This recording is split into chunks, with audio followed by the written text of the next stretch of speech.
Hello everyone, welcome to an FIA race. I've not uploaded a highlights video in quite a while. I'm going to get back onto that right now. And here we are with Exhibition Season 3, round number 2, here at Dragon Trail Gardens in reverse. Now, for those that don't know, there was a round 1, and we did win round 1. It was on New Year's Day. We did a one-shot. It was split 2, I think we were in. But hey, a win's a win. It wasn't a dramatic race. No point uploading it. Obviously, I stream all my races on Twitch, which is in the description. If you want to check out Twitch, hit that follow button and it'll alert you to whenever I'm streaming. However, here we are at Gardens Reverse. So this is a qualifying session. As always, with exhibition seasons, I don't put much practice in, if at all. Usually it's turn up on the night, have a bit of a practice in time trial, and then see how it goes in the race. But we're just coming to the end of that tight complex of left-handers. Quite an enjoyable one if you get it right, horrible if you get it wrong. Quite nice in the R8, and of course Gardens in reverse is an R8 track. Now, when we were trying this out for the World Tour, the R8 was absolutely superb here. We gained lots of positions. Tatsuk gained loads of positions at the start of the race doing that, and then we came through to finish P5 or P6 or something like that in the race from near the back of the grid. So happy days, we did well there. What's going to happen here as we enter the chicane? Now, you normally try and avoid the cut there, but we went for it on this flying lap. Not too bad with a heavy load on the car. When there's less than 50% weight, I certainly wouldn't be risking cutting the chicane there. I'm certainly not going to do it in the race either. But as it's a bit of fun, I was like, I'll cut it all the same. Just get the last corner slightly wrong there. Understeered a little bit too much. Missed the curb slightly. Cost us a little bit of time as we head towards that line now. We kept out of everyone's way here. Did our own thing on the lap. And we got a 1:30.2. We were potentially looking at 29s as our absolute best. But a 0.2, we'll see where that slots us. And as you can see in the distance, we are P3, but B-Racer gets P1, Giuseppe P2, and P3 for the Audi, the Lazarus Audi there. Giorgio P4, with Box in P5, P6 for Edu there, P7 for Carlos there, and 8 for Sonic, 9 for Firestorm, or now Fire, 10 for De Heiser, 11 for Mantha, 12 for IA Racing, 13th for Johnny there in the Supra, 14th for Belly in the Z4. You don't see that very often, but we see it in this race.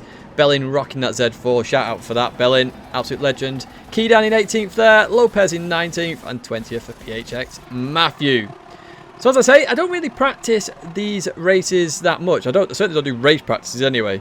And because it's the exhibition season. So we're just going to play it by ear here. And try and figure out what to do on the fly.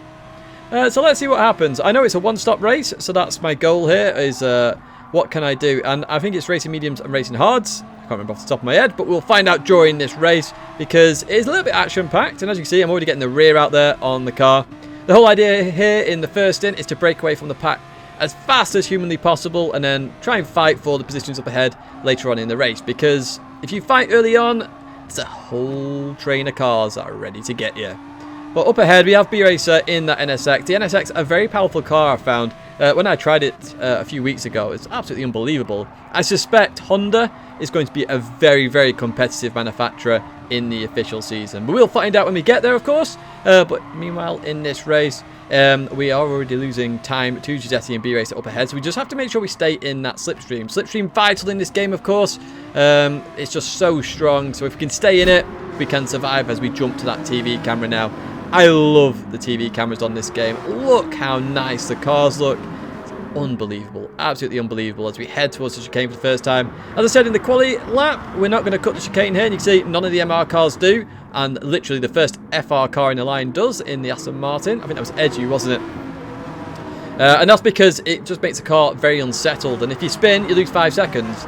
But if you don't cut it, you lose 1 or 2 tenths. So the risk does not outweigh the reward.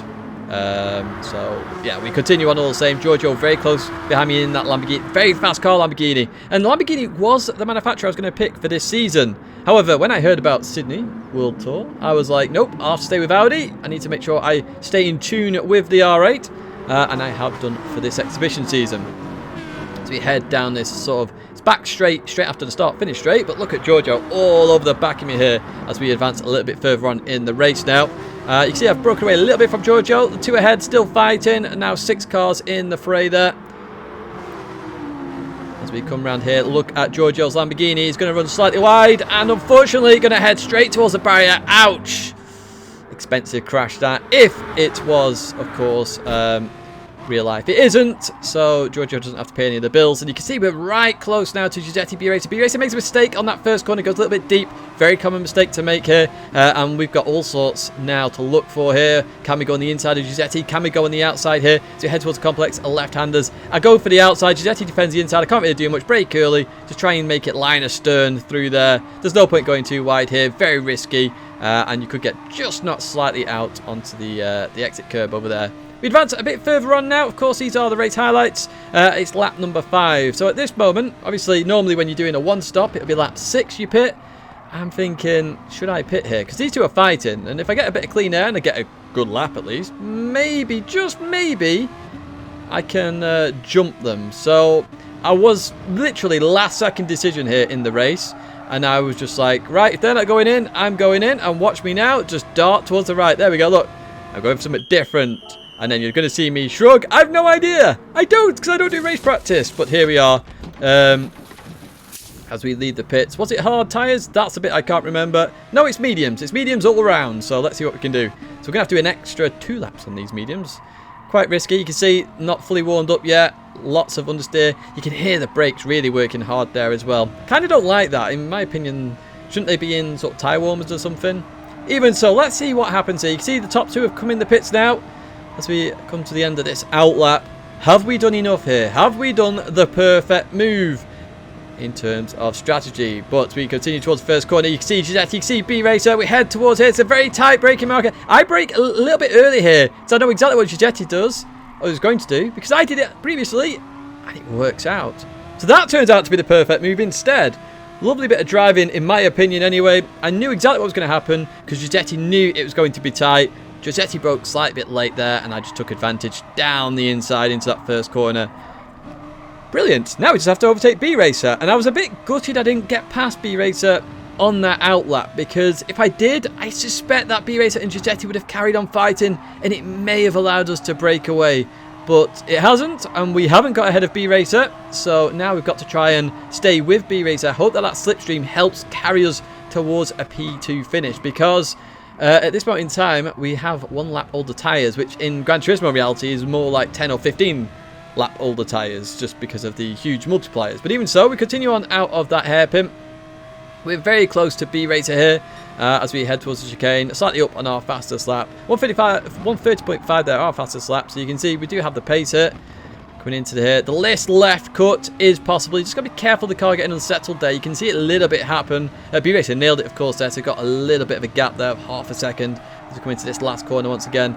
All about slipstream, of course, but what we're going to do now, we're going to advance a little bit further on because not much changes here. And we're going to jump to lap number 10 now, and you can see B Racer has broken away, just that very lap, broken away the slipstream. And you can see we did get a fast lap of 130.2 the lap after that.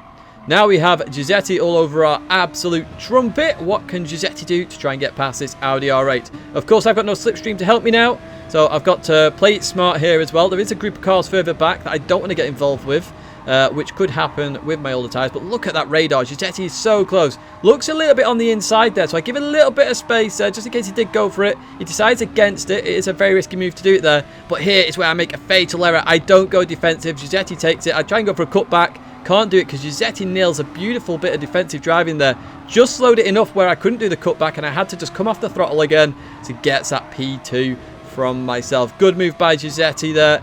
Absolutely perfectly done. You could argue that I have ruined the battle for the lead, but this is racing. We fight for positions where we need to fight for positions, and we could have easily finished P2 because Giuseppe is going to pull away, right? Well, that's what you think. We continue on as we head towards the chicane now.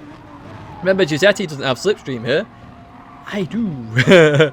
So through here we go. That's how you do it. Look at that. The car was absolutely settled through that cut that time. So we didn't lose any time there to Giuseppe. But Giuseppe is pulling away a little bit here. 6.5 tenths as we continue round this last corner. Now, nothing much changes on lap number 12. So let's forget about that. And let's jump to that final lap. And you can see here, there it is. The gap is smaller now. So potentially Giuseppe's tyres have been a bit ruined, the fronts anyway, following me for so many laps previously. So it could come back to help us. But let's find out on this lap. You see, we go through the first corner. Car's a bit twitchy from the rear tyres. You can see that Ford GT of PCM STJ has caught another second up during that time as well, with me and Giuseppe fighting. That's why I didn't want to fight it too hard as well, but it was still a lovely move by Giuseppe to get that P2 back. Going through here, you can see the balance of brake and throttle happening. That's literally what you got to do in this car to keep it as stable as possible. Bounces the weight as much as possible. So you come up to this right-hander now, and we're getting closer and closer to Giuseppe all the time here. Now into the left we go, and it's getting closer and closer. Let's see what we could do into the hairpin. Not quite close enough for a move, I don't think. Into the braking zone we go.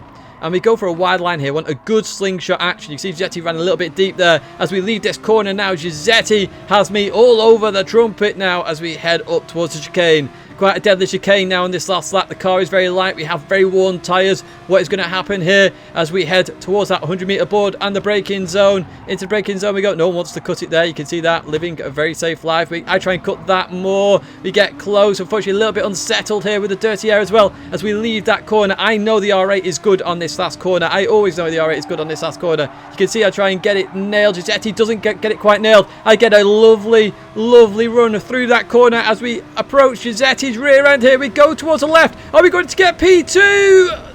Just miss out by 300ths of a second. But what an awesome race there with Giuseppe and B Racer, especially with Giuseppe in that second half of the race. Superb driving, superb move to get that P2 again. And what an awesome race to begin with the new year and some more highlights of races. I hope you enjoyed that race. As you see, a round of applause from myself.